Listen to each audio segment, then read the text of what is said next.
খাব্বাব ছিলেন একজন দক্ষ কামার। সেদিনও তিনি প্রতিদিনের মতো নিজের কর্মশালায় ছিলেন, কিন্তু কোনো কিছু গড়ার জন্য নয়। তার হাত পা শক্ত করে বাঁধা ছিল, পালানোর কোনো পথ তার ছিল না। ঘামে ভেজা শরীরে নিয়েই বারবার তাকে উপহাস ও অপমান করা হচ্ছিল। তুমি আমাদের ধর্ম ছেড়ে মুহাম্মদের অনুসারী হয়েছ। যে চুল্লির পাশে তিনি বছরের পর বছর ধরে কাজ করেছেন, সেই চুল্লিতেই এবার গরম করা হচ্ছিল একটি লোহার টুকরো। এবং কেন তা তাকে দেখানো হচ্ছিল তা ছিল একেবারে স্পষ্ট। ভয়াবহ সেই মুহূর্ত ধীরে ধীরে এগিয়ে আসছিল।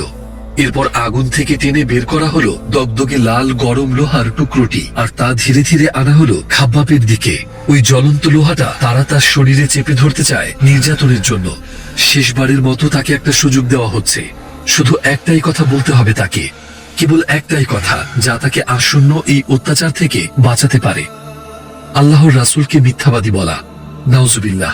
এই নির্মম দৃশ্যটি ঘটছিল শুধু এজন্যই কারণ তিনি বলেছিলেন, আমার রব আল্লাহ, আল্লাহ এক, তিনি ছাড়া আর কোনো উপাস্য নেই। কিন্তু তার ইমানের আলো এত গভীরভাবে তাকে পূর্ণ করেছিল যে তা আগুনে দগ্ধ হওয়ার ভয়কেও হার মানিয়েছিল। তিনি দৃঢ়ভাবে দাঁড়িয়ে রইলেন, আর তাদের সব হুমকি ধামকি সোজা ফিরিয়ে দিলেন তাদের দিকেই। পাষণ্ড অত্যাচারীরা, যাদের হৃদয় পাথরের মতো শক্ত হয়ে গিয়েছিল এবং বিবেক সম্পূর্ণ অন্ধ হয়ে গিয়েছিল, তারা ক্ষিপ্ত হয়ে লাল দগদগে গরম লোহা চাপিয়ে দিল খাব্বাবের পিঠে।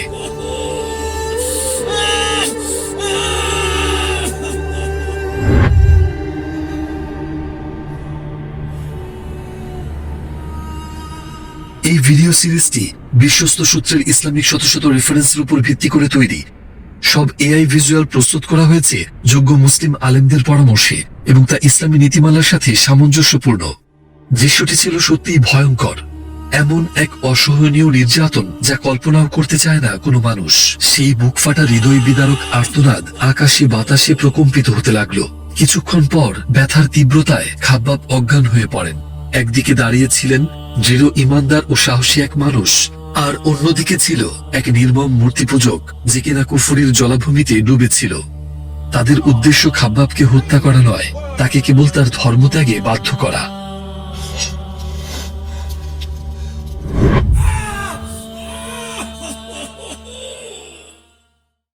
বহু বছর পরে তিনি নিজের জামা তুলে পিঠ দেখাতেন, যা ছিল সেই দিনগুলোর এক জীবন্ত স্মৃতি। প্রতিটি দাগ ছিল তার ইমানের সিলমোহর, যা বহন করছিল তার সহ্য করা নির্যাতনের চিহ্ন।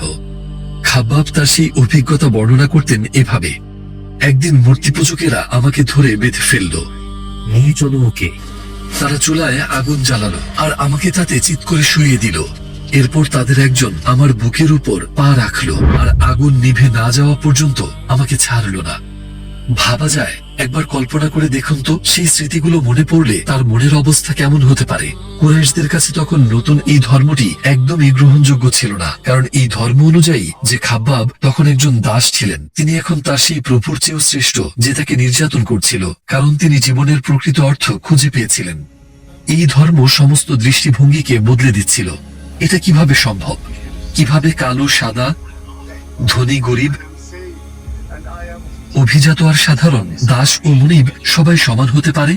কিভাবে সবাইকে ভাই বলা যেতে পারে? আলী রাদিয়াল্লাহু আনহুর মতো এক তরুণ আর রাসূলুল্লাহ সাল্লাল্লাহু আলাইহি ওয়াসাল্লামের মতো একজন পূর্ণবয়স্ক মানুষ, আবু বকর রাদিয়াল্লাহু আনহুর মতো এক অভিজাত ব্যক্তি আর খাবাবের মতো একজন দাস একই মজলিসে বসে কথা বলতে পারে? মেয়েদের মূল্য দেওয়া, নারীদের প্রকৃত মানুষ হিসেবে সম্মান করা, তাদের কথা বলার ও মত প্রকাশের অধিকার দেওয়া, এবং কিভাবে বলা হচ্ছে যে জান্নাত মায়েদের পায়ের নিচে। এই ধারণাগুলো সেই সমাজের কাছে ছিল সম্পূর্ণ অচেনা। এই ধর্মটা কোথা থেকে এলো? এটি তাদের পুরো প্রতিষ্ঠিত ব্যবস্থাকে হুমকির মুখে ফেলে দিয়েছিল, এবং ন্যায় ও দয়ার উপর ভিত্তি করে একটি সম্পূর্ণ নতুন ব্যবস্থা গড়ে উঠছিল। আর কুরাইশদের কাছে এটা কখনোই গ্রহণযোগ্য ছিল না। যদিও তারা আল্লাহকে বিশ্বাস করত, তবুও তারা মনে করত আল্লাহ তাদের ব্যবস্থায় হস্তক্ষেপ করতে পারবেন না। কিন্তু তারা কি শুধু বেঁচে থাকা আর মারা যাওয়ার জন্য এই দুনিয়ায় এসেছিল? নিজেদের বানানো আইনের মাধ্যমে তারা মনে করত যাকে খুশি তারা নির্যাতন করতে পারে। কিন্তু তারা যখন ইচ্ছে মতো শাসন করছিল, তখন আল্লাহ কিভাবে তার আইন না পাঠিয়ে পারেন? তারা কি সত্যিই বিশ্বাস করত তিনি জুলুম থামানোর জন্য কোনো ব্যবস্থা পাঠাবেন না? মানুষ যখন এই দুনিয়ায় যা খুশি বলছিল, তারা কি ভেবেছিল আল্লাহ তাআলা চুপ করে থাকবেন? ঠিক এই চিন্তাধারাই ছিল সাহাবীদের মাঝে। আর যত ভয়াবহ হোক নির্যাতন, তারা কখনো ইমানের পথে পিছপা হননি। ইসলামে বিশ্বাস করা কোনো সহজ সিদ্ধান্ত ছিল না, এর জন্য প্রয়োজন ছিল সত্যিকারের সাহস। শুধু কেবল খাব্বাব ইবনুল আরতি নন, অন্যান্য বহু সাহাবীরাও অগণিত কষ্টের মধ্য দিয়ে যাচ্ছিলেন। কেউ কেউ প্রখর মরুভূমির সূর্যের নিচে এমনভাবে নির্যাতিত হয়েছিল যা কেউ কল্পনাও করতে পারেনি। কেউ কেউ আবার নিজের পিতার হাতেই ঘরে বন্দী ছিলেন, অনাহারে রাখা হয়েছিল তাদের এবং পরিবার থেকে সম্পূর্ণ বিচ্ছিন্ন করা হয়েছিল। কারো কারো মায়ের চাপের মুখে পড়তে হয়েছিল। মা বলতেন, তুই যদি তোর ধর্ম না ছাড়িস তবে আমি না খেয়ে মারা যাব। কেউ কেউ আত্মীয় স্বজনদের হাতেই বাধা পড়ে নির্যাতিত হয়েছিল। জ্বলন্ত বাড়ির উপরে শুয়ে রাখা হতো ওনাদের অনেকেই, অনাহারে কষ্ট দেওয়া হতো। তারপর তাদের উপর চাপানো হয়েছিল ভারী ও জ্বলন্ত পাথর। অনেকেই এমনভাবে নির্যাতন করা হয়েছিল যে তারা কথা বলার শক্তিও হারিয়ে ফেলেছিল। এমনকি কেউ কেউ যন্ত্রণায় দৃষ্টিশক্তিও হারিয়ে ফেলেছিল। তাদের দিয়ে শুধু একটাই কথা বলানোর জন্য যা কিছু করা যায় সবই করেছিল তারা। মুহাম্মদ মিথ্যাবাদী, নাউজুবিল্লাহ। কিন্তু এসবের পরও তাদের সংখ্যা একটুও কমেনি, বরং উল্টোটাই হয়েছিল, তারা আরো বাড়তেই থাকলো। এত দৃঢ় অঙ্গীকার দেখে মানুষ নিজেকে প্রশ্ন না করে থাকতে পারত না। যে বিশ্বাস মানুষকে এত দৃঢ় করে, এত শক্তিশালী এবং এত নির্ভীক করে তোলে, সেটা কি সত্যিই মিথ্যা হতে পারে? আর এটা শুধুমাত্র কয়েকজনের ব্যাপার ছিল না, অল্প সময়ের মধ্যেই হাজার হাজার সাহাবী ত্যাগের অসংখ্য দৃষ্টান্ত স্থাপন করেছিলেন। কিভাবে তারা সবাই এত অসাধারণ আত্মত্যাগ দেখাতে পারে? আমরা এমন এক ধর্মের কথা বলছি যা তাদের হৃদয়কে গভীরভাবে নাড়া দিয়েছিল। এটা কি সত্যিই শুধু কোনো একজন মানুষের কাল্পনিক কোনো রূপকথা হতে পারে? শুধুই কি মন গড়া গল্প ছাড়া আর কিছু নয়? যে বিশ্বাস পুরোপুরি সত্যের উপর ভিত্তি করে তৈরি হয় না, তা কি মানুষকে এত শক্তি দিতে পারে? কিন্তু কুরাইশরা তখনও এসবের কিছুই বুঝতে পারেনি। এভাবেই চলতে থাকলো সেই কঠিন দিনগুলো। ইসলামের শুরুর দিনগুলোতে রাসূলুল্লাহ সাল্লাল্লাহু আলাইহি ওয়াসাল্লাম ইসলামকে প্রকাশ্যে ঘোষণা করেননি। তবে তিনি যে ঐশী বার্তা এনেছিলেন তা ইতিমধ্যে নীরবে ধীরে ধীরে ছড়িয়ে পড়ছিল একজন থেকে আরেকজনে। কেউ বোঝার চেষ্টা করছিল, আর কেউ বুঝতেই পারছিল না যে কি হচ্ছে। আর কেউ কেউ এটাকে দেখছিল এক বিপর্যয় হিসেবে, এক ভয়ঙ্কর হুমকি হিসেবে। শুরুতে কুরাইশ নেতারা এমন ভান করলো যেন এসবে তাদের কিছুই যায় আসে না। কিন্তু যখন তারা দেখলো মানুষ দলে দলে ইসলাম গ্রহণ করছে, তখন তারা নবী সাল্লাল্লাহু আলাইহি ওয়াসাল্লামকে বিদ্রূপ করতে শুরু করলো। তারা মিথ্যা অপবাদ ছড়িয়ে তার সম্মান নষ্ট করতে চাইলো, যে অপবাদগুলো তারা নিজেরাই সত্য মনে করত না। যাকে একসময় তারা আলামিন অর্থাৎ বিশ্বস্ত বলে ডাকতো, আজ তাকে প্রকাশ্যে বলল মিথ্যাবাদী, ভবিষ্যৎ দ্রষ্টা আর জাদুকর। নাউজুবিল্লাহ। সাধারণভাবে কারো ভাবমূর্তি ভাঙার জন্য এটাই হতো সবচেয়ে কার্যকরী উপায়, কিন্তু সত্য এখানে অস্বীকার করার মতো ছিল না। তাই তাদের হাতে যা ছিল তা হচ্ছে শুধু মুমিনদের নির্যাতন করা। আসলে একটা ব্যাপার তারা বুঝতে পারেনি, তা হলো ইসলাম হচ্ছে সূর্যের মতো, আর কুরাইশ তো দূরের কথা, কেউই একে নিভিয়ে দিতে পারবে না। দিনে দিনে তাদের দলেরই মানুষজন অন্ধকার ছেড়ে বেরিয়ে আসছিল, আর সেই আলোকে ঘিরে সবাই একত্র হচ্ছিল। মুমিনদের নিরাপত্তা নিশ্চিত করতে প্রথম 3 বছর দাওয়াত দেওয়া হয়েছিল গোপনে। ইসলামের দাওয়াত চলেছিল গোপনীয়তা রক্ষা করে, বন্ধ দরজার আড়ালে। কিন্তু গোপনে হলেও একটি স্থানের প্রয়োজন ছিল যেখানে আল্লাহর আয়াত শেখানো যাবে আর মুসলিমরা একসাথে মিলিত হতে পারবে। কারণ এমন জায়গা ছাড়া নতুন মুসলিমরা কিভাবে তাদের ধর্ম সম্পর্কে আরো জানতে পারবে? তাদের দরকার ছিল একটি মাদ্রাসা, একটি স্কুল, যেখানে তারা ধর্মীয় জ্ঞান চর্চা করতে পারবে। কিন্তু সেটা কোথায় হতে পারে? আবু বকরের ঘর হতে পারত না, কারণ সবাই তাকে চিনত। তার বাড়িতে কেউ গেলেই সাথে সাথে নজরে পড়ে যেত। জুবাইরের বা তালহার বাড়িও হতে পারত না, আর উসমানের ঘর তো একদমই নয়। এরা সবাই ছিল খুব পরিচিত মানুষ। তাদের বাড়িতে যাওয়া মানেই মুসলিমদের বড় বিপদে পড়ে যাওয়া। ঝুঁকিটা ছিল খুবই বেশি। রাসূল সাল্লাল্লাহু আলাইহি ওয়াসাল্লাম অন্য বিকল্পগুলো নিয়ে ভাবতে লাগলেন, কিন্তু তিনি যে পথই ভাবছিলেন সবকটাই যেন শেষ পর্যন্ত বন্ধ হয়ে যাচ্ছিল। পরিস্থিতি ছিল ভীষণ হতাশাজনক। সাহাবীরা চাইছিলেন আরো বেশি করে, আরো স্বাধীনভাবে তাদের দিন শিখতে। ইমানের জ্ঞানের জন্য তারা ছিল তৃষ্ণার্ত, কিন্তু তাদের হাত ছিল বাঁধা। কোনো সমাধানই যেন মাথায় আসছিল না। ঠিক তখনই যখন সব আশা শেষ মনে হয়, আল্লাহ যেমনটা ফেরাউনের প্রাসাদ থেকে মুসাকে অতি যত্নে বড় করে তোলেন, তাহলে এই উম্মাহের ফেরাউন কে ছিল? রাসূলুল্লাহ সাল্লাল্লাহু আলাইহি ওয়াসাল্লাম যেভাবে বলেছেন, সে ছিল আবু জাহেল। আর ঠিক তারই পরিবার থেকে আল্লাহ তুলে আনলেন এক বীরকে। সমাধানটি ছিল এই তরুণটি, মাত্র 17 বছর বয়সী এক কিশোর, আল আরকাম ইবনে আবি আল আরকাম। তিনি ছিলেন নব্য মুসলিমদের একজন এবং সদ্য বিবাহিত। মক্কার পুরো শহরের মধ্যে তার ছিল অন্যতম সুন্দর একটি বাড়ি। প্রশস্ত হলঘর, নিরিবিলি বাগান আর বড় আয়তনের কারণে বাড়িটা সত্যিই ছিল অপূর্ব। আর সেই ঘরটি ছিল সাফা পাহাড়ে অবস্থিত, যার ফলে তা ছিল সবার চোখের আড়ালে, আর তাই তুলনামূলক নিরাপদ। রাসূলুল্লাহ সাল্লাল্লাহু আলাইহি ওয়াসাল্লাম যা যা খুঁজছিলেন সবকিছুই ছিল সেখানে। এই জায়গাটি হতে পারত সেই মাদ্রাসা যেটি তিনি এতদিন ধরে খুঁজছিলেন। কিন্তু আরকাম কি রাজি হবেন? এটা ছিল এক বিশাল ঝুঁকি। সে সময় এমন কাজে নিজের ঘর খুলে দেওয়া মানেই পুরো মক্কার চোখে তাৎক্ষণিক লক্ষ্যবস্তু হয়ে যাওয়া। বিশেষ করে যখন আপনার আত্মীয়ই হয় আবু জাহেল। কারণ মূর্তি পূজারীদের কাছে নিজেদের আত্মীয়রাই ছিল নির্যাতনের সবচেয়ে সহজ লক্ষ্য। আর বাইরে মুসলিমদের সঙ্গে তারা যা করছিল তা দেখার পর এই সিদ্ধান্ত মোটেও সহজ ছিল না। তবুও আরকাম রাজি হয়ে গেলেন। এখন একটু চিন্তা করে দেখুন, একজন সদ্য বিবাহিত তরুণ, তিনি চাইলে বলতে পারতেন স্ত্রীর সঙ্গে শান্তিতে আরামে জীবন কাটাতে চাই, কিন্তু তিনি তা বলেননি, এক মুহূর্ত দ্বিধা করেননি। দিনের খাতিরে তিনি নিজের ঘর খুলে দিয়েছিলেন। আর সেদিন থেকেই ওটা আর শুধু একটি ঘর রইল না, তা হয়ে উঠল একটি স্কুল, যা ইতিহাসে পরিচিত হল দারুল আরকাম নামে।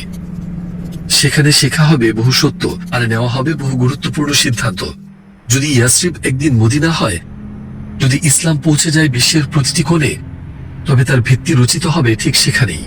নবী সাল্লাল্লাহু আলাইহি ওয়াসাল্লাম ও তার সাহাবীরা যেসব ভালো অবস্থানগুলো খুঁজছিলেন তার সবকিছুই যেন একত্রে পরিপূর্ণ ছিল সেই ঘরটির ভেতরে।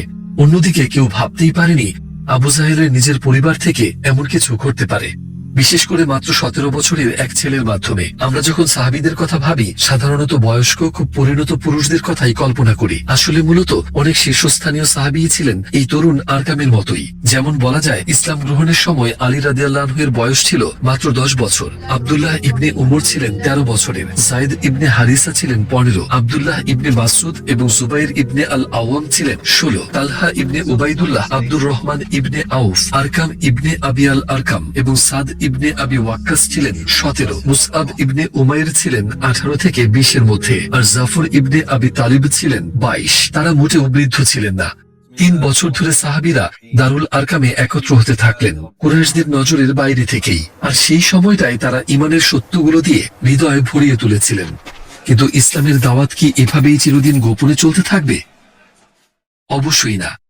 ততদিনে কুরাইশদের মধ্যে কম বেশি খবর ছড়িয়ে পড়েছিল, আর তাই এটা লুকিয়ে রাখার আর কোনো সুযোগই ছিল না। এই সত্য সবার কাছে পৌঁছানো দরকার ছিল। এখন সময় গোপন দাওয়াত থেকে প্রকাশ্য দাওয়াতে যাওয়ার। কিন্তু নবী সাল্লাল্লাহু আলাইহি ওয়াসাল্লাম কোথা থেকে কিভাবে শুরু করবেন? তারপর আল্লাহর নির্দেশ নাযিল হলো, আর তোমার নিকট আত্মীয়দের সতর্ক করো। এই ওহী তার হৃদয়ের ভার আরো বাড়িয়ে দিল। এটা কোনো সহজ কাজ ছিল না। অচেনা মানুষের সাথে অনেক বিষয়ে কথা বলা যায়, কিন্তু নিজের আত্মীয়দের কথা শোনানো, এটাই ছিল সবচেয়ে কঠিন কাজগুলোর একটি।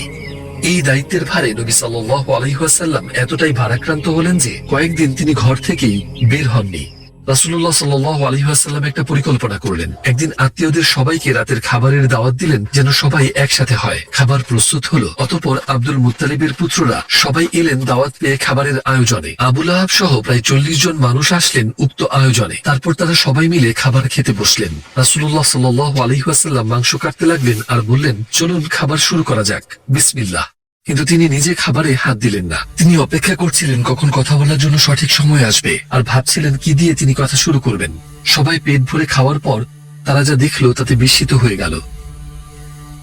তুমি কি দেখছো আমি যা দেখছি? হ্যাঁ, এটা কিভাবে সম্ভব হলো? বরকতের এক মুজিজা সদ্য ঘটে গেল।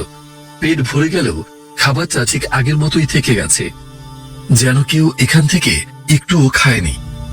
আলী রাদিয়াল্লাহু আনহু, যিনি সেদিন উপস্থিত ছিলেন এবং তখন তার বয়স ছিল মাত্র 13, পরে বলতেন, আমি সবার জন্য যে খাবার পরিবেশন করেছিলাম একজন মানুষই তা খেয়ে ফেলতে পারত। তারা বোঝার চেষ্টা করছিল আসলে কি ঘটছে। ঠিক যখন রাসূলুল্লাহ সাল্লাল্লাহু আলাইহি ওয়াসাল্লাম কথা বলতে যাচ্ছিলেন, আবু লাহাব হঠাৎ বাধা দিল এবং চিৎকার শুরু করলো। আমরা এরকম জাদু এর আগে কখনো দেখিনি। এটা ছিল একেবারে চোখের সামনে ঘটে যাওয়া একটি স্পষ্ট মুজিজা, কিন্তু আবু লাহাবের হৃদয় ও মনের তা উপলব্ধি করার কোনো সক্ষমতাই ছিল না। আল্লাহ তাদের কাছে একজন নবী পাঠিয়েছিলেন, আর স্বাভাবিকভাবেই মানুষ কোনো না কোনো প্রমাণ দেখতে চায়।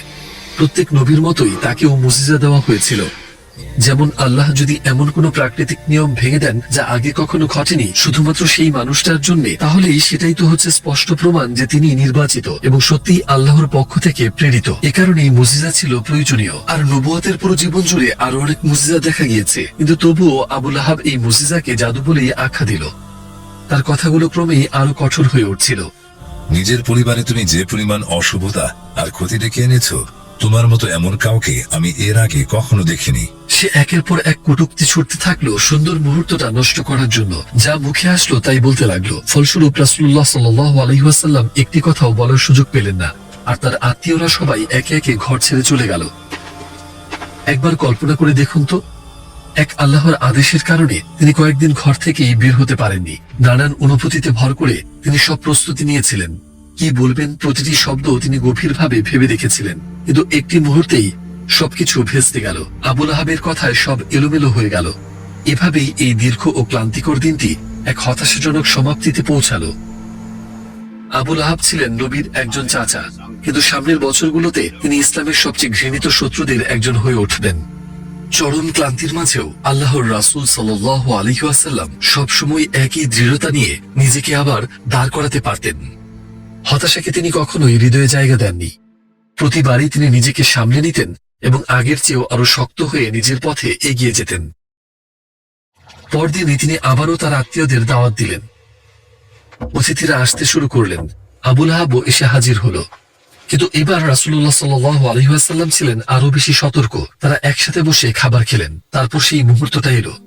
আবুল আহাব কোনো একটা কথা বলার আগেই রাসূলুল্লাহ সাল্লাল্লাহু আলাইহি ওয়াসাল্লাম উঠে দাঁড়িয়ে কথা বলা শুরু করলেন। এখন কল্পনা করুন, আমরাও সেখানে আছি সেই সমাবেশের একজন মানুষ হিসেবে। সব প্রশংসা ও কৃতজ্ঞতা একান্তই আল্লাহর জন্য। আমিও কেবল তারই প্রশংসা করি এবং কৃতজ্ঞতা জানাই। আমি কেবল তার কাছেই সাহায্য চাই। আমি তার উপরে ঈমান আনি এবং তার উপরেই ভরসা করি। পূর্ণ নিশ্চয়তার সঙ্গে আমি আপনাদের জানাচ্ছি, আল্লাহ ছাড়া কোনো উপাস্য নেই।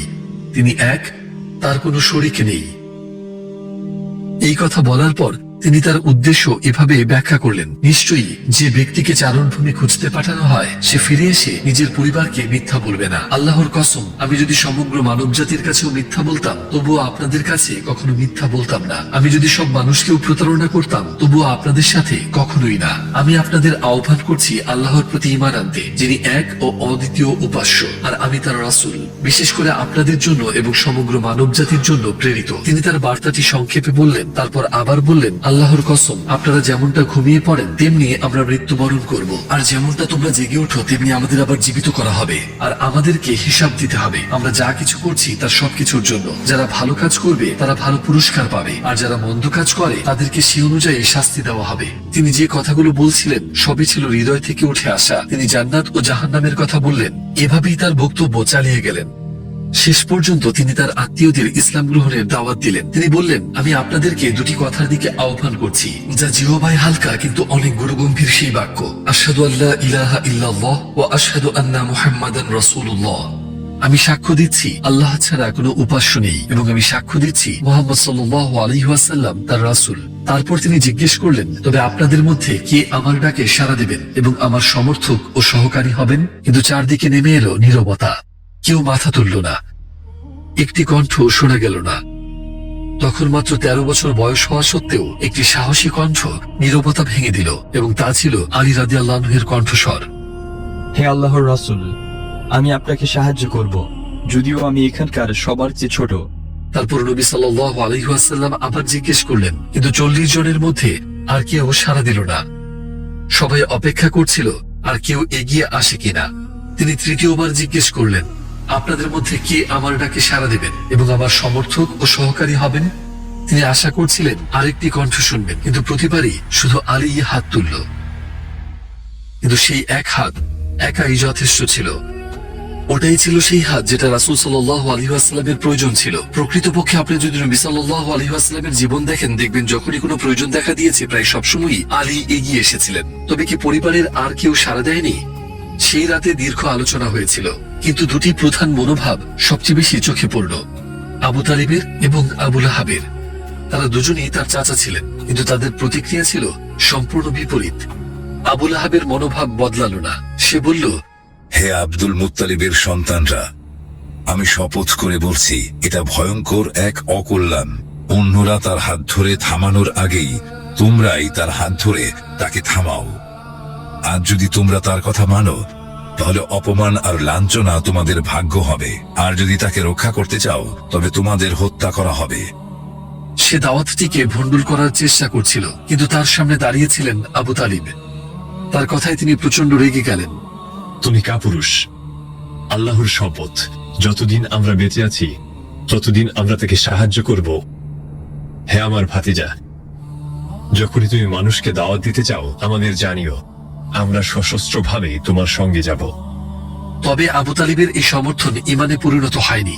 তিনি বললেন, আমি নিজেকে আব্দুল মুত্তালিবের ধর্ম ত্যাগ করতে রাজি করতে পারিনি, তাই আমি সেই ধর্মেই মৃত্যুবরণ করব যে ধর্মে তিনি মারা গিয়েছিলেন।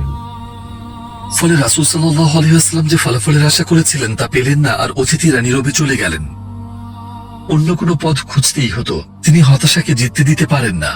মানুষ গ্রহণ করুক বা না করুক, তার দায়িত্ব স্পষ্ট ছিল, সতর্ক করা, দাওয়াত দেওয়া এবং বার্তাটি পৌঁছাতে সর্বোচ্চ চেষ্টা করা।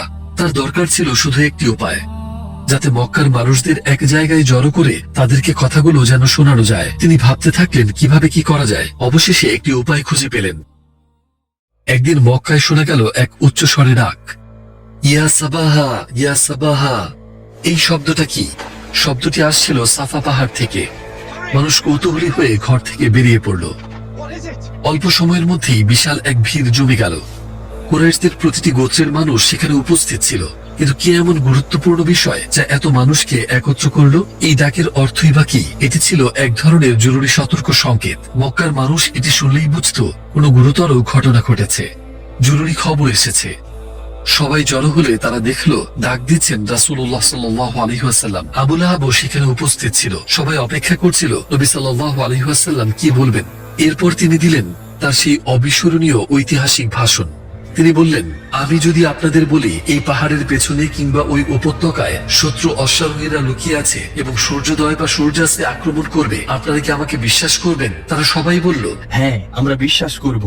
তখন তিনি বললেন, তবে জেনে রাখুন, আমি আপনাদের সামনে থাকা এক মহাশাস্তির সতর্ক বার্তা দিতে এসেছি। আল্লাহ আমাকে আদেশ করেছেন আমার নিকটতম আত্মীয়দের সতর্ক করতে আখিরাতের শাস্তি সম্পর্কে। আমি আপনাদের দাওয়াত দিচ্ছি এই কথা বলার জন্য, আল্লাহ এক, তিনি ছাড়া আর কোনো উপাস্য নেই। আমি তার বান্দা এবং তার রাসূল। আপনারা যদি আমার কথা গ্রহণ করেন, আমি আপনাদের জন্য জান্নাতের নিশ্চয়তা দিচ্ছি। আর এটাও জেনে রাখবেন, যতক্ষণ না আপনারা বলছেন আল্লাহ এক, তিনি ছাড়া আর কোনো উপাস্য নেই, আমি আপনাদের এই দুনিয়াতে কোনো সাহায্য করতে পারবো না, এমনকি আখিরাতেও না।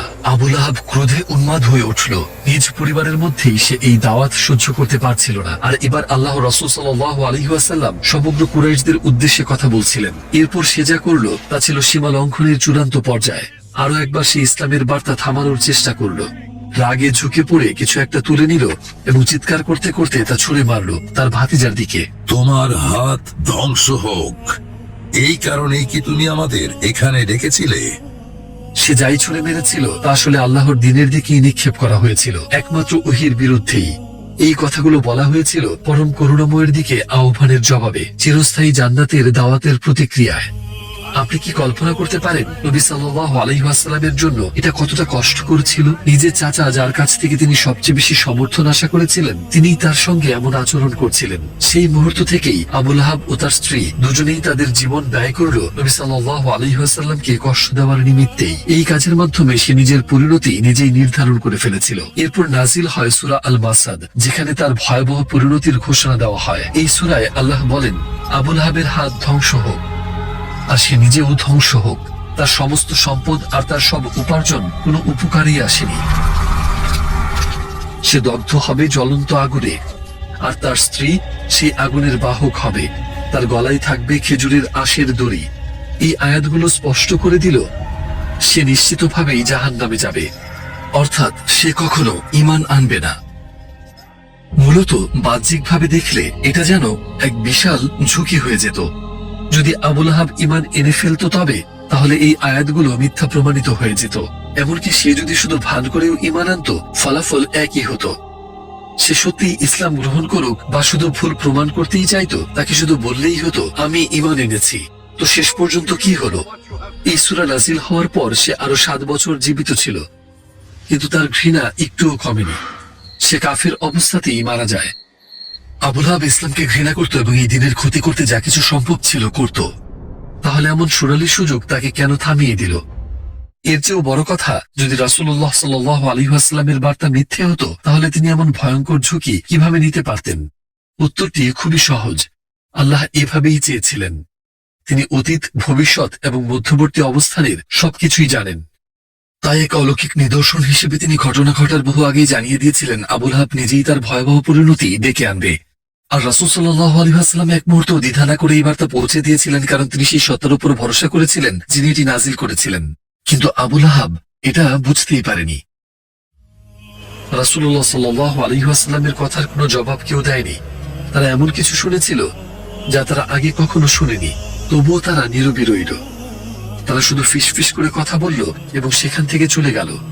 সেই দিন থেকেই ইসলামের দাওয়াত আর গোপন রইল না, প্রকাশ্য দাওয়াতের যুগ শুরু হয়ে গেল। এটাই ছিল এক মন ঘোরানো মুহূর্ত। রাসূলুল্লাহ সাল্লাল্লাহু আলাইহি ওয়াসাল্লাম এখন এমন এক বার্তা পৌঁছে দিচ্ছিলেন যা চিরস্থায়ী সুখের পথ দেখায়, শুধু নিজের গোত্রের জন্য নয় বরং সমগ্র মানব জাতির জন্য। কিন্তু এর মূল্য ছিল অত্যন্ত চড়া। তাকে সহ্য করতে হবে অগণিত অপমান, নির্যাতন, অত্যাচার আর মিথ্যাচার। যাদের তিনি অনন্ত ক্ষতি থেকে রক্ষা করতে চাচ্ছিলেন তারাই তাকে নির্মমভাবে কষ্ট দেবে। হীরা ও কয়লা, সোনা ও তামা এবার একে অন্যের থেকে আলাদা হয়ে যাবে। এমন একটি দিন আবার এসেছিল। রাসূলুল্লাহ সাল্লাল্লাহু আলাইহি ওয়াসাল্লাম কাবার সামনে নামাজ আদায় করছিলেন। চারপাশে ছিল ঘৃণা ও ক্রোধে ভরা দৃষ্টি। তাদের বিদ্রূপ ও অপমান উপেক্ষা করে তিনি নামাজ চালিয়ে যাচ্ছিলেন, কিন্তু সেই দৃষ্টিগুলো ছিল আসন্ন এক ভয়ঙ্কর ঘটনার পূর্বাভাস। তিনি সিজদায় ছিলেন, সম্ভবত তার সবচেয়ে প্রশান্ত মুহূর্তগুলোর একটিতে, কিন্তু নির্মম মূর্তি পূজকেরা অবশেষে তাদের সুযোগ পেয়ে গেল। রাসূলুল্লাহ সাল্লাল্লাহু আলাইহি ওয়াসাল্লাম আসন্ন বিপদের কিছুই অনুমান করতে পারেননি, আর তারা উটের নাড়িভুড়ি তার কাঁধের উপর ঢেলে দিয়েছিল। প্রচন্ড রোদে সেই দুর্গন্ধ আরো অসহনীয় হয়ে উঠেছিল।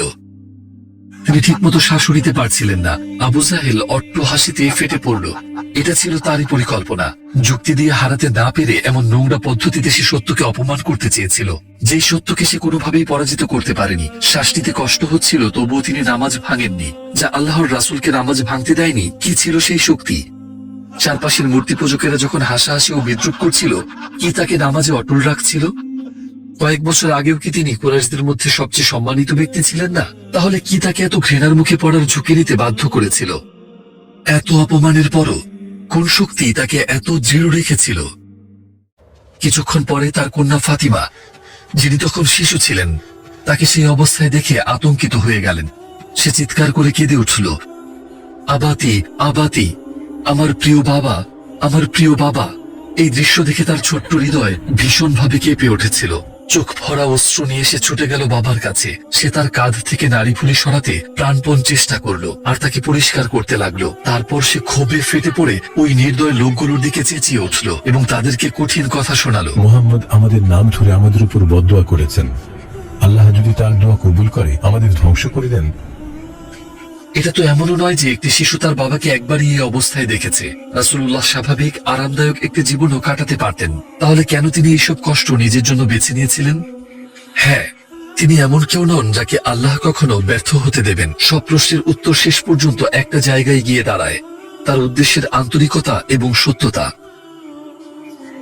কাবা এমন নিষ্ঠুরতারও সাক্ষী ছিল। এত কাছে, মাত্র কয়েক কদম দূরে থাকা সত্ত্বেও সাহাবীদের কেউই সেখানে নির্ভয়ে ইবাদত করতে পারতেন না। আর যারা যাওয়ার সাহস করত, তাদেরকে যে কোনো বিপদের ঝুঁকি মেনে নিয়েই যেতে হতো। তারা জানতো তাদের সংখ্যা খুব কম, তারা বিপদ টের পেত, তবুও তারা চেয়েছিল সব মানুষের সামনে সত্যকে জোর গলায় ঘোষণা করতে। ইমানের আলোয় আলোকিত কোনো হৃদয়ের পক্ষে চুপ থাকা আর কিচ্ছু না করা কোনোভাবেই সম্ভব নয়, বিশেষ করে যদি সেই হৃদয় হয় রাসূল সাল্লাল্লাহু আলাইহি ওয়াসাল্লামের একজন সাহাবীর। একদিন তারা রাসূলুল্লাহ সাল্লাল্লাহু আলাইহি ওয়াসাল্লামকে রাজি করালেন কাবার কাছে যেতে এবং তারা সেখানে গিয়ে বসে পড়লেন। সেখানে ইসলামের শত্রুদের একটা দলও উপস্থিত ছিল। মুহূর্তটা ছিল ভয়ঙ্কর ঝুঁকিপূর্ণ, কিন্তু আবু বকর তার হৃদয়ে গেঁথে থাকা গভীর সত্যগুলো আর চেপে রাখতে পারলেন না। ভিতরের তাগিদটাকে তিনি আর ঠেকাতে পারলেন না। তিনি অন্য দলের দিকে ফিরে তাকিয়ে খুব জোরে জোরে কথা বলতে শুরু করলেন। তিনি বলতে লাগলেন আল্লাহর উপর ঈমান আনার মাহাত্ম্য, আর বললেন মূর্তি পূজা সম্পূর্ণ অর্থহীন, এসব কোনো কাজে আসবে না। এই কথাগুলো মুশরিকদের ভীষণভাবে উস্কে দিল। তাদের হৃদয় আগেই ঘৃণা আর ক্রোধে পরিপূর্ণ ছিল, তাই তারা তৎক্ষণাৎ আর নিজেকে সংযত রাখতে পারল না এবং নবী সাল্লাল্লাহু আলাইহি ওয়াসাল্লামকে ভয়াবহভাবে গালাগালি করতে শুরু করলো। কিন্তু এত কিছুর পরও তারা থামল না। রাগ ঝাড়তে তারা আবু বকরের উপর ঝাঁপিয়ে পড়ল, তাকে ঘিরে ধরে মারতে শুরু করলো। নির্মম ভাবে আঘাতের পর আঘাতে তাকে ক্ষত বিক্ষত করতে লাগলো। অবস্থা এমন পর্যায়ে পৌঁছালো যে তিনি মাটিতে লুটিয়ে পড়লেন। উতবা ইবনে রাবিয়া তখন তার উপর চড়ে বসলো এবং শক্ত জুতা পরে নৃশংসভাবে তার মাথায় লাথি মারতে লাগলো। কিন্তু এটাও তার কাছে যথেষ্ট ছিল না। এক বিন্দু দয়াও না দেখিয়ে সে এরপর আবু বকরের মুখ মাটিতে পিষতে লাগলো। তার মুখে রক্ত আর বালি একাকার হয়ে গেল। তিনি একেবারে মুমূর্ষু হয়ে গিয়েছিলেন। অমানবিক প্রহারে রক্তে ভেজা অবস্থায় তিনি অজ্ঞান হয়ে পড়লেন। নিজ গোত্র বানু তাইমের কিছু লোকের সাহায্যে তিনি তাদের হাত থেকে কোনো মতে রেহাই পেলেন, অন্যথায় সেদিনই সব শেষ হয়ে যেত। তারপর তাকে বাড়িতে নিয়ে যাওয়া হলো। সন্ধ্যার অনেক পরে গিয়ে তিনি জ্ঞান ফিরে পেলেন। সবকিছু সহ্য করার পরও তার মুখ থেকে প্রথম যে কথাগুলো বের হলো, আল্লাহ রাসূল সাল্লাল্লাহু আলাইহি ওয়াসাল্লাম কোথায়? তিনি কেমন আছেন? যেন ওই দিন এই ভয়াবহ মারধর তার উপর হয়নি, যেন তার ব্যথা কষ্ট কোনো কিছুই হয়নি। তার দুশ্চিন্তা ছিল শুধুই নবী সাল্লাল্লাহু আলাইহি ওয়াসাল্লামকে নিয়ে। তিনি ভাবছিলেন রাসূলুল্লাহ সাল্লাল্লাহু আলাইহি ওয়াসাল্লামকে যে অপমান করা হয়েছিল, সেই অপমানগুলোর কথা। তিনি চিন্তা করলেন কুরাইশরা তার কি কোনো ক্ষতি করেছে? তিনি ছিলেন রক্তাক্ত, ক্ষতবিক্ষত। কিন্তু যখন তারা বলল তুমি ক্ষুধার্ত আর তৃষ্ণার্ত, কিছু খাবে না, পানি পান করবে না, তখন তিনি কেবল একটি জিনিসই জানতে চাইল, শুধু এই খবরটা শোনা যে আল্লাহর রাসূল নিরাপদ আছেন। না, আমি কিচ্ছু খাবো না, এক ফোঁটা পানিও পান করব না, যতক্ষণ না আল্লাহর রাসূল সম্পর্কে খবর পাই। সেই দিনের আরেকটি উদাহরণ হলো আব্দুল্লাহ ইবনে মাসউদ। কিছু সাহাবী মন খারাপ করে একটি বিষয়ে আক্ষেপ করছিলেন। কুরাইশদের সামনে প্রকাশ্যে কোরআন তিলাওয়াত করা হচ্ছিল না। নবীজি সাল্লাল্লাহু আলাইহি ওয়াসাল্লাম ছাড়া আর কেউ আওয়াজ করে কোরআন তিলাওয়াত করেননি। তাদের মনে হচ্ছিল যদি প্রকাশ্যে তিলাওয়াত করা হয় তাহলে হয়তো তাদের মন বদলে যাবে, হয়তো এই কঠিন দিনগুলো একদিন শেষ হবে, হয়তো তারা অবশেষে সত্য বুঝবে। তারা সত্যিই এটাই করতে চেয়েছিল, কিন্তু কে এই সাহস করবে? কুরাইশদের মনোভাব ছিল একদমই পরিষ্কার, যে তিলাওয়াত করবে তার উপর হামলা অনিবার্য। মব জাস্টিস প্রায় নিশ্চিত ছিল। এইসব আলোচনা চলার সময় ইবনে মাসউদ ছিলেন সম্ভবত তাদের মধ্যে সবচেয়ে দুর্বল। তার বয়স তখন কেবল 20-এর কোঠার শুরুতেই। কি হবে তিনি ভালোভাবেই জানতেন, তবুও তিনি এগিয়ে এসে বললেন, আমি করব। কিন্তু তার সাথীরা জোর দিয়ে তাকে বাধা দিলেন, কারণ কুরাইশ যখন আক্রমণ করবে তখন এমন কারো সামনে আসা উচিত যার শক্ত পারিবারিক বন্ধন আছে, যে তাকে রক্ষা করতে পারবে। কিন্তু আব্দুল্লাহ ইবনে মাসউদের এমন কোনো আশ্রয় বা সমর্থন ছিল না। তবুও তিনি প্রস্তুত ছিলেন সবকিছু সয়ে নিতে। কাউকেই তিনি মোকাবেলা করতে ভয় পেতেন না। তারপর এলো সেই দিন। সত্যকে সুউচ্চ স্বরে ঘোষণা করতে তিনি যেন আর অপেক্ষা করতে পারছিলেন না। সবকিছুর পরও তার ভেতর আশা ছিল হয়তোবা আরেকটা হৃদয় ইসলামের জন্য খুলে যাবে, হয়তো আর মাত্র একজন মানুষ সত্যকে গ্রহণ করবে। যদিও সেটা একজন মানুষই হতো, তবুও সেটা তুচ্ছ ছিল না। ওই একটি আত্মার জন্যই তিনি ঝুঁকি নিতে প্রস্তুত ছিলেন। তিনি কাবার দিকে এগিয়ে গেলেন এবং উচ্চকণ্ঠে তিলাওয়াত শুরু করলেন, বিসমিল্লাহির রহমানির রহিম। তারপর তিনি সূরা আর রহমান তিলাওয়াত করতে লাগলেন। আর রহমান আল্লামাল কুরআন খালাকাল ইনসান আল্লামাহুল বায়ান। ওই তিলাওয়াত, ওই শব্দগুলো এমন কিছু যা তারা আগে কখনো শোনেনি, তবুও সেগুলো অচেনা লাগছিল না। কুরাইশদের নেতারা বুঝে গেল এটা কোরআন, আর তারা সাথে সাথেই আব্দুল্লাহ ইবনে মাসউদের দিকে দৌড়ে গেল। মানুষের এসব কথা শোনা উচিত নয়, কারণ শুনলে তাদের হৃদয় গলে যাবে। এমনকি কুরাইশরাও নিজেরাই এই শব্দগুলোর হৃদয়ে ছুঁয়ে যাওয়া গভীর প্রভাব ঠেকাতে পারছিল না। তারা কিভাবে অন্যদের বোঝাবে যখন তারা নিজেরাই এখনো নিজেদের মনে চলা দ্বন্দ্বের সাথে লড়ছে? ইবনে মাসউদকে মুশরিকরা ঘিরে ফেলল।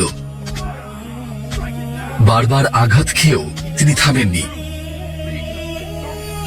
ওই আল্লাহর কালামে বারবার আল্লাহর নিয়ামতের কথা আসছিল। তারপর এলো সেই আয়াত, ফাবিআইয়ি আলাই রাব্বিকুমা তুকাজ্জিবান। তোমাদের প্রতিপালকের কোন কোন নিয়ামতকে তোমরা অস্বীকার করবে? এত অত্যাচারের মাঝেও আব্দুল্লাহ সত্যকে চিৎকার করে ঘোষণা করছিলেন।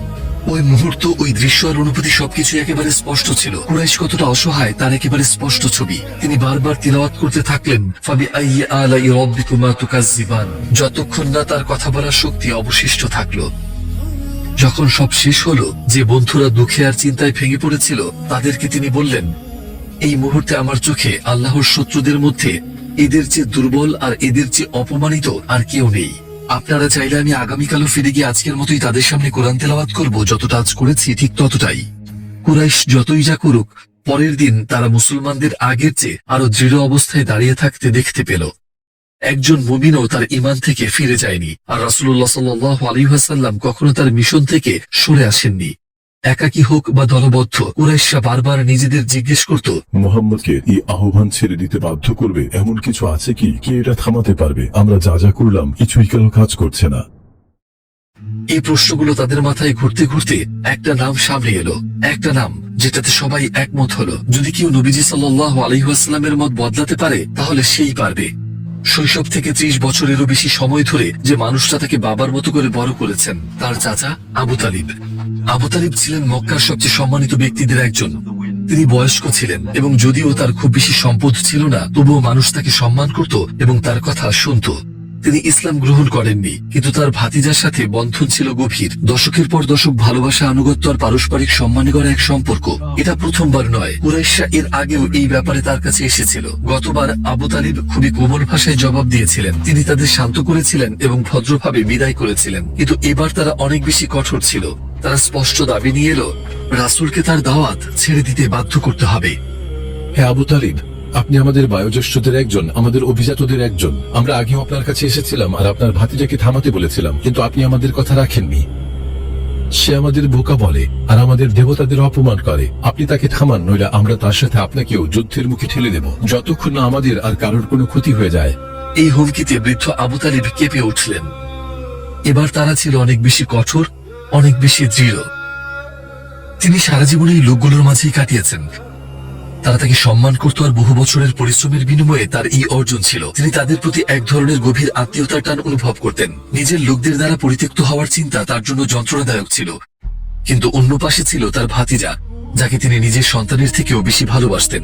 সেই ভাতিজার দিক থেকেও তিনি মুখ ফিরিয়ে নিতে পারলেন না। তিনি দিশেহারা হয়ে গেলেন, দুই দিকে টানে একেবারে ভেঙে যাচ্ছিলেন। তার হৃদয় ভারী হয়ে উঠল। অনেক ভেবেচিন্তে তিনি রাসূলুল্লাহকে ডেকে বললেন, আমার প্রিয় ভাতিজা, তোমার গোত্রের নেতারা আমার কাছে এসেছিল। আমি তোমাকে অনুরোধ করছি, আমার উপর এবং নিজের উপর দয়া করো। এমন বোঝা আমাদের উপর চাপিয়ে দিও না যা আমরা কেউই বহন করতে পারবো না। দয়া করে লোকদের খেপিয়ে তোলে এমন কথা বলা বন্ধ করো তোমরা। চাচার কথায় নবী সাল্লাল্লাহু আলাইহি ওয়াসাল্লাম এক মুহূর্ত থমকে গেলেন। ক্ষণিকের জন্য একটু চিন্তা করলেন। পরিস্থিতি সত্যিই খুব কঠিন ছিল। এক সময় যে দৃঢ়তা আবু তালিব দেখিয়েছিলেন যখন রাসূল তার আত্মীয়দের ভোজে দাওয়াত দিয়েছিলেন, এখন সেই দৃঢ়তা যেন আর নেই। সেই মুহূর্ত পর্যন্ত গোত্রের ভেতরে আবু তালিবই ছিলেন একমাত্র ঢাল, যিনি তাকে রক্ষা করতেন। এখন তিনিও কি মুখ ফিরিয়ে নেবেন? তিনিও কি তাকে একা ছেড়ে দেবেন? এই কথাগুলো হৃদয়ে ভারী হয়ে বাজলেও আল্লাহ রাসূল সাল্লাল্লাহু আলাইহি ওয়াসাল্লাম জানতেন তার প্রকৃত রক্ষক একমাত্র একজনই, আল্লাহ, আসমান ও জমিনের রব। দুনিয়ার সবাই যদি তার কাছ থেকে মুখ ফিরিয়েও নেয়, তাতে কিছুই বদলাবে না। কারণ রাসূলুল্লাহ জানতেন সবকিছু তার ইচ্ছাতেই ঘটে, আর তার অনুমতি ছাড়া কিছুই ঘটে না। এটা আল্লাহর দিন। এটা কোনো একজন মানুষের উপর নির্ভরশীল নয়। আল্লাহ চাইলে যাকে খুশি, যেভাবে খুশি তার মাধ্যমে এটাকে শক্তিশালী করতে পারেন। ঠিক সেই মুহূর্তেই রাসূলুল্লাহ সাল্লাল্লাহু আলাইহি ওয়াসাল্লাম বললেন সেই অবিস্মরণীয় কথাগুলো, জেনে রাখবেন হে আমার চাচা, যদি তারা আমার ডান হাতে সূর্য আর বাম হাতে চাঁদও এনে দেয়, তবু আমি কখনো এই দিন, এই আহ্বান ছেড়ে দেব না। হয় আল্লাহ এই দিনকে বিজয়ী করবেন, নইলে আমি এই পথেই নিজের জীবন দিয়ে দিব। এই কথাগুলো বলতে বলতে তার চোখ থেকে অশ্রু ঝরছিল। চাচার পক্ষ থেকে একা হয়ে যাওয়ার আশঙ্কা তার জন্য মোটেও সহজ ছিল না, কিন্তু তার সিদ্ধান্ত ছিল স্পষ্ট। তিনি উঠে দাঁড়ালেন, আর যখন তিনি চলে যেতে ঘুরে দাঁড়ালেন, তার দৃঢ়তা আর অটল অঙ্গীকার আবু তালিবের হৃদয়ে গভীর ছাপ ফেলল। রাসূলুল্লাহ সাল্লাল্লাহু আলাইহি ওয়াসাল্লামের সাহস তাকে অনুপ্রাণিত করলো এবং তাকেও দৃঢ়ভাবে দাঁড়াবার শক্তি দিল। হে আমার কলিজার টুকরা ভাতিজা, তুমি যা করছো তা চালিয়ে যাও। তোমার মন যা চায় করো। আল্লাহর কসম, আমি কোনো কারণেই তোমাকে কারোর হাতে তুলে দেব না। আর আবারও মুশরিকদের চেষ্টা ব্যর্থ হলো। কিভাবেই বা সফল হবে? মৃত্যুকে তিনি বিন্দুমাত্র ভয় করতেন না। তিনি তাদের হুমকি তাদের মুখের উপরেই ফিরিয়ে দিচ্ছিলেন। যখন তিনি বললেন যদি তারা আমার ডান হাতে সূর্য আর বাম হাতে চাঁদও এনে দেয়, এটা শুধু কথার কথা ছিল না, আসমান জমিন সাক্ষী ছিল তার আন্তরিকতা আর সত্যতার। আবু তালিবের কাছে যাওয়ার পাশাপাশি কুরাইশরা রাসূলুল্লাহকে নানা প্রলোভনও দিত। তারা প্রস্তাব করেছিল, তুমি যদি সম্পদ চাও, আমরা তোমাকে অঢেল সম্পদ দেব, যতক্ষণ না তোমার সম্পদ আমাদের থেকেও বেশি হয়। যদি তুমি মর্যাদা আর সম্মান চাও, আমরা তোমাকে নিজেদের থেকেও বড় হিসেবে মান্য করব। তোমার আদেশ আমরা কখনো অমান্য করব না। আর যদি তুমি সত্যিই রাজত্ব চাও, তাহলে আমরা তোমাকেই আমাদের রাজা বানাবো। কিন্তু তারা যতই প্রস্তাব দিক না কেন, রাসূলুল্লাহ সাল্লাল্লাহু আলাইহি ওয়াসাল্লাম সবকিছুই প্রত্যাখ্যান করতেন। যদি তিনি সত্যিই তাদের ধারণা মতো মিথ্যা বলতেন, তাহলে কেন তিনি এসব গ্রহণ করলেন না? ব্যক্তিগত লাভটা কোথায়? তার হাতে কষ্ট আর বিপদ ছাড়া আর কি ছিল? সত্যটা ছিল স্পষ্ট। কোরআনের বাণী আর রাসূলুল্লাহ সাল্লাল্লাহু আলাইহি ওয়াসাল্লামের চরিত্র দিনে দিনে কাফিরদের উপরও প্রভাব ফেলছিল। তাদের চলার পথের উপর আস্থা ধীরে ধীরে দুর্বল হচ্ছিল। তবুও তারা কোনোভাবেই সত্য গ্রহণ করছিল না। তাহলে কি ছিল যা তাদেরকে এতটা জেদ ভরে অস্বীকার করাতে চাচ্ছিল? কি তাদেরকে রাসূলুল্লাহ সাল্লাল্লাহু আলাইহি ওয়াসাল্লামকে উপহাস করতে আর তার কথা উড়িয়ে দিতে বাধ্য করছিল? কেন কোরআন তিলাওয়াত হলে তারা কান বন্ধ করে ফেলতো? কি তাদেরকে এত একগুঁয়ে ভাবে আলোর দিকে চোখ বন্ধ করে রাখছিল? সবকিছুর কেন্দ্রে ছিল অহংকার আর আত্মগর্ব। একবার ভাবুন তো, যদি তারা এই দিন মেনে নিত তাহলে তাদেরকে স্বীকার করতে হতো বছরের পর বছর ধরে তারা যা করেছে সবই ছিল ভুল। আর বড় অহংকারী মানুষদের জন্য নিজেদের ভুল মানা, বিশেষ করে এমন বড় বিষয়ে যা একদমই সহজ নয়। তারা এটাও মানতে চাইতো না যে তাদের পূর্বপুরুষরাও ভুল করেছিলেন, যেভাবে তারাও মূর্তি পূজা করছে। তাই তাদের অহংকারটা শুধু নিজের জন্য নয়, বরং পূর্বপুরুষদের ধারা রক্ষার অহংকারও বটে। মনে আছে আবু তালিবের কাছে গিয়ে তারা কি বলেছিল? সে আমাদের পূর্বপুরুষদের বিরুদ্ধে কথা বলে আর আমাদের বোকা বলে। বছরের পর বছর তারা মূর্তির নামে কুরবানি দিত। ভক্তি নিয়ে প্রতিদিন সেই মূর্তির গায়ে হাত মুখ ঘষত ঘর থেকে বের হওয়ার আগে। তারা মানতে চাইতো না সবটাই বৃথা ছিল। সত্যের প্রতি আনুগত্যের চেয়ে তাদের কাছে মাটির নিচে শুয়ে থাকা পূর্বপুরুষদের সম্মান ছিল অনেক দামি। একাই কবরে নামতে হবে জেনেও তারা যুক্তির কণ্ঠস্বরের বদলে অতীতের ডাকে বেছে নিল, কারণ তারা অতীতের ধ্বনিকে যুক্তির ধ্বনির চেয়েও বড় করে দেখেছিল। তাদের অহংকারের আরেকটা দিক ছিল, তারা মনে করত নবীর পরিবার খুব একটা অভিজাত নয়। এমনকি একবার রাসূলুল্লাহ সাল্লাল্লাহু আলাইহি ওয়াসাল্লামের সঙ্গে কথা বলে আবু জাহেল তার বন্ধুকে বলল, আল্লাহর কসম, আমি জানি সে যা বলে তা সত্য। তবুও কেন সে ঈমান আনলো না এতটা স্বীকার করেও? কারণ এরপরই সে তুলনা করতে লাগলো রাসূলুল্লাহ সাল্লাল্লাহু আলাইহি ওয়াসাল্লামের গোত্রের সাথে নিজের গোত্রের। প্রত্যেক গোত্রের শ্রেষ্ঠত্ব গুনে গুনে বলল, দুটি ঘোড়া পাশাপাশি দৌড়ানোর মতো করে তুলনা করলো। তারপর বলল, আর এখন তারা বলে আমাদের গোত্রে একজন নবীও আছে। না, আল্লাহর কসম, আমি এটা মানতে পারবো না। আরেকবার রাসূলুল্লাহ সম্পর্কে উমাইয়া ইবনে আবি আস-সলত আবু সুফিয়ানকে বলেছিল, সে সত্যি একজন নবী, তাকে অনুসরণ করো। তাহলে তুমি কেন অনুসরণ করছো না? আমি লজ্জা পাবো যদি সাকিফের নারীরা বলে উমাইয়া গিয়ে আবদ মানাফের বংশের এক যুবকের অনুসারী হয়ে গেল। আরবদের মাঝে একজনের মর্যাদা যত বেশি, মানুষের কথা লোকে কি বলবে এই চাপ তার চেয়েও বেশি কাজ করত। তারা অন্যের মতামত দেখে জীবন সাজাত, অথচ শেষ পর্যন্ত অল্প দিনের দুনিয়ার জন্য তারা আখিরাতের জীবনকে কুরবানি করছিল। তাই আবু তালিবের বিরুদ্ধে তাদের হুমকি কাজ করল না, কিন্তু তাদের ধৈর্যের বাঁধ যেন ভেঙে যাচ্ছিল। ইসলামের ব্যাপারে তাদের সহ্য শক্তি আর অবশিষ্ট ছিল না। ক্রোধ আর ঘৃণা থেকে যে সুযোগই পেত, তারা নবী সাল্লাল্লাহু আলাইহি ওয়াসাল্লামকে কষ্ট দিতে চাইত। তিনি সালাতে থাকলে তারা পেছন থেকে এসে তাকে শ্বাসরোধ করার চেষ্টা করত। তিনি সিজদায় গেলে পাথর দিয়ে মাথা পিষে দেওয়ার চেষ্টা করত। বারবার তার দরজার সামনে পশুর ময়লা ফেলে দিত, আর প্রতিদিন তার চলার পথে কাটা ঝোপ ছড়িয়ে দিত। কঠিন কথা বলে তার পবিত্র হৃদয়ে আঘাত করত, অপমান করতে চাইত। তবুও তিনি সবকিছু ধৈর্য নিয়ে সহ্য করতেন এবং কখনো হাল ছাড়তেন না। ঘৃণার কোনো কাজ, কোনো অপমান, কোনো হুমকি তাকে তার পথ থেকে ফেরাতে পারেনি।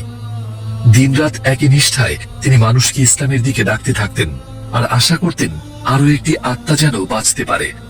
তিনি নিজের জন্য চিন্তিত ছিলেন না, কিন্তু সে দিনগুলোতে সাহাবীদের জন্য তার দুশ্চিন্তা দিন দিন বেড়েই যাচ্ছিল। প্রতিদিন মক্কায় মুসলিম হিসেবে বেঁচে থাকা আরো কঠিন থেকে কঠিনতর হচ্ছিল।